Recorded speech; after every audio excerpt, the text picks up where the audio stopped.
سکون کا نسخہ۔ آج کون شخص ہے جو سکون نہیں چاہتا، لیکن وہ اس کی دوائی اور گولی اپنی جیب میں لیے پھرتا ہے۔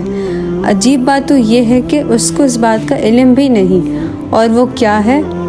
وہ ہے شکر کی عادت۔ ایک اللہ والے کے پاس ایک شخص آیا کہ حضرت بہت پریشان ہوں، بہت پریشان۔ وہ بزرگ فرمانے لگے، کیا تجھے یہی پریشانی ہے کہ اللہ پاک تیری مرضی کے مطابق کیوں نہیں چلتے؟ ارے بندے، یہ اللہ پاک کا حق ہے کہ تو ان کی مرضی کے مطابق چلے۔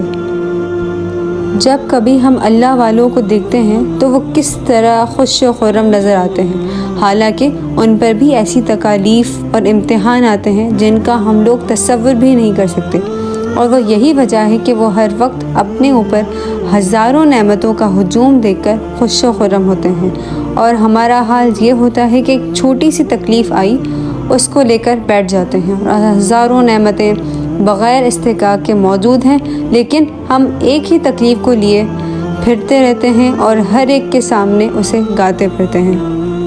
ایک بزرگ نے ایک بادشاہ سے پوچھا، اگر تمہیں پیاس لگی ہوئی ہو اور پانی نہ ملے تو کیا کرو گے؟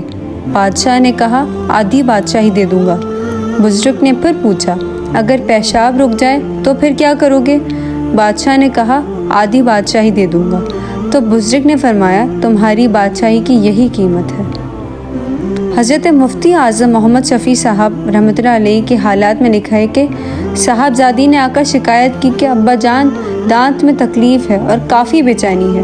شروع بچپن میں دانت کی تکلیف اٹھائیں اور اب اس عمر کو پہنچ گئے، اب یہ تکلیفیں پیش آ رہی ہیں۔ یہ سن کر حضرت مفتی صاحب کا چہرہ مستغیث ہو گیا اور ارشاد فرمایا، صاحبزادی، درمیان کا اتنا طویل عرصہ اس سے جو فائدہ اٹھایا اس کا شکر ادا کر لیا؟ حقیقت یہی ہے کہ اگر ان نعمتوں کا استحضار اور شکر کیا جائے تو سوال ہی پیدا نہیں ہوتا کہ پریشانی قریب آئے۔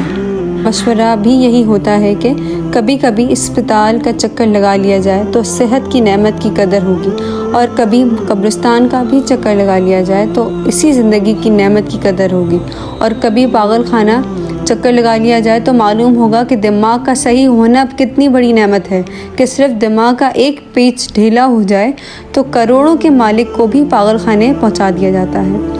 یہ ہے سکون کا ایک نسخہ کہ ہر وقت نعمتوں کے شکر سے زبان تر رہنی چاہیے، پھر دیکھیں کس طرح سکون نہیں ملتا۔